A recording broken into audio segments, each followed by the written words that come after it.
Bonjour tout le monde qui nous suivons ici loin à Melbourne en Australie. Euh, et nous allons parler plus sur toujours sur les concertations nationales organisées par les pouvoirs en place à Kinshasa.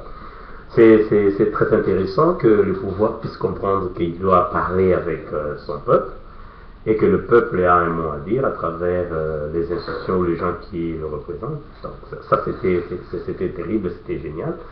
Nous avons aimé et nous demandons, parce qu'on a eu le temps en fait dans nos précédentes émissions, précédentes émissions plutôt, nous avons eu le temps de dire à tout le monde de se calmer et d'avoir un esprit serein afin d'encourager ceux-là qui sont partis ou ceux-là qui se préparent pour partir.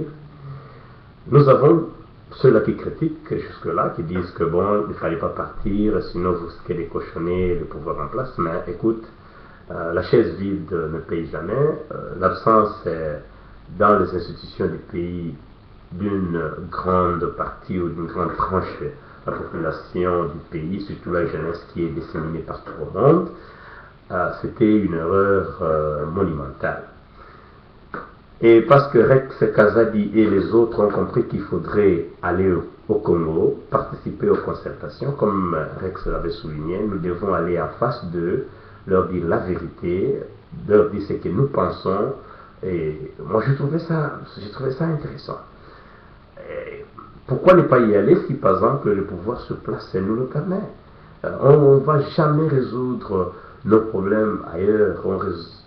On va solver nos problèmes sur place au Congo, en face de notre peuple, en utilisant nos propres moyens, et nous serons capables de le faire. Et notre histoire s'écrira sur place. Ça va s'écrire au Congo. L'histoire s'écrira au Congo par les Congolais. Pas l'histoire écrite par les Onana et les autres. Je pense que c'est dans ce sens-là que le peuple congolais lui a compris.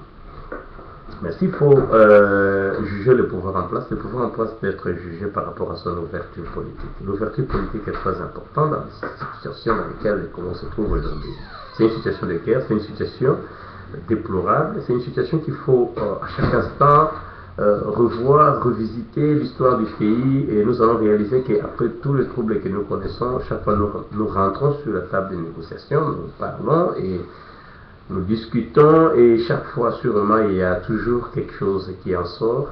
Mais cette fois-ci le cas est un peu exceptionnel parce que nous avons des institutions ici des élections, quoique les élections étaient contestées.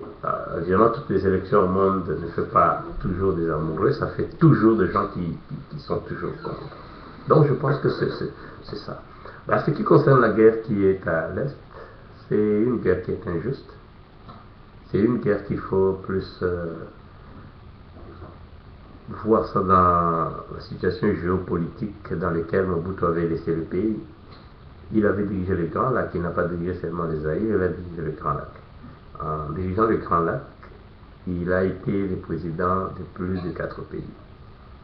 Et quand on l'avait invincé, on a pensé résoudre ce problème avec l'Ouganda. Or, l'Ouganda, c'était un petit pays. Entre-temps, pour l'investir, on devait utiliser le Rwanda.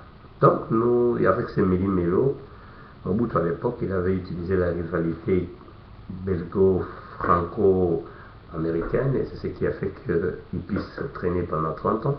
Mais il est parti. Il faut maintenant qu'on comprenne que les Rwandais qui vaquent dans leurs occupations de chaque jour ne sont pas des gens à répéter, ce sont plutôt nos frères qui ont toujours vécu avec nous. Ceux-là qui sont armés, ma position qui ne participe pas aux concertations parce que ça ne servait absolument à rien. Ce sont des gens qui ont leur place en prison. À part la prison, il n'y a rien d'autre que ça, parce qu'il faut chaque fois quand il y a des bévues qui se passent au Congo, il y a des gens qui cautionnent ces bévues, et un matin ils se réveillent, ils deviennent des chefs de guerre, ils deviennent des généraux d'armée. Là c'est fini, parce que maintenant nous avons des institutions qui sont fixes et stables. Donc il faut que ces gens-là comprennent que leur place est devant la justice congolaise. Pour le pouvoir en place, on les encourage de continuer toujours à voir les choses dans le sens de l'ouverture politique, dans le sens de l'écoute. L'insécurité, l'injustice ne créera pas de climat de bon fonctionnement des institutions du pays. C'est pourquoi nous demandons aussi aux autorités d'essayer de renforcer l'appareil judiciaire pour qu'il y ait moins de dérapage dans des services spéciaux, l'armée, et j'en passe. Il y a eu tolérance zéro à un moment, parce que c'est un slogan, mais maintenant il faut qu'ils mettent ça en pratique. Pour ceux qui vont participer aux concertations, c'est une famille qui s'est déchirée il y a peut-être plus de 5, pour certaines personnes 10, pour d'autres 2 ans. Ils vont se retrouver sur une table autour de leur chef, évidemment, Joseph Kabila, qui du fait qui est l'organisateur de tout ça, qui à la fin le résultat, je ne pense pas que les gens s'attendent au poste ministériel, parce que je trouverais ça aussi drôle. Ma position est vraiment contraire à tout ça. Ceux-là qui ont gagné les élections doivent finir les projets qu'ils avaient, parce que le peuple congolais doit les juger en 2016, et le bilan sera en 2016, comme ça, personne ne participe aux erreurs ou aux réussites des autres. Donc, pour moi, c'est dans ce sens-là qu'il faut que les choses aillent. Alors on pourra plutôt voir les choses en 2016. Toutes les institutions du pays ont déclaré noir-blanc qu'ils n'ont pas été mandatés pour changer la constitution afin que quelque chose puisse diriger. Ça, nous disons aussi bravo, parce qu'il n'y a plus d'espace pour le faire. Mais lui, en tant que chef, nous acceptons et nous apposons cette prise de position d'écoute.